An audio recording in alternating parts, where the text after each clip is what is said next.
Under Tennessee law, juvenile court records are completely under seal. The public, journalists, even adult court judges can't see what are in those files. Hello everybody, I'm Chris Davis. But lawmakers are considering a pretty remarkable exception to that law.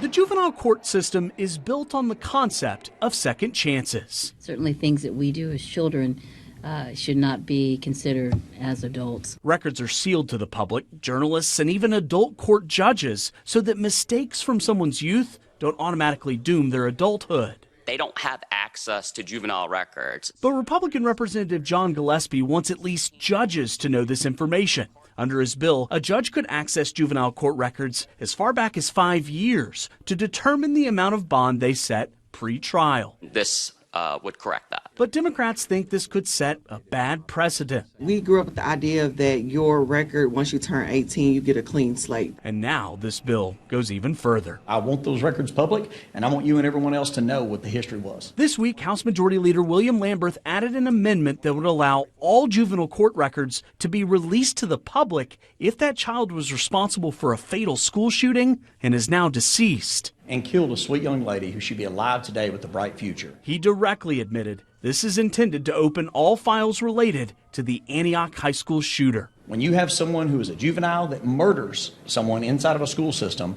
that you have a right to know what was their prior criminal history, what was their psychological information on any kind of mental health issues or anything that may or may not have occurred, what involvement was DCS in that family's life, so that we can really ask the tough questions. News Channel 5 Investigates has been able to confirm that the shooter was involved in the juvenile justice system, but they haven't been able to report specific details because of those sealed court records. He is now deceased, but you have a right to know so that we can prevent the next atrocity from happening. So the question becomes, should juvenile court records remain sealed, or should certain exceptions be made? It's a question lawmakers will have to answer soon.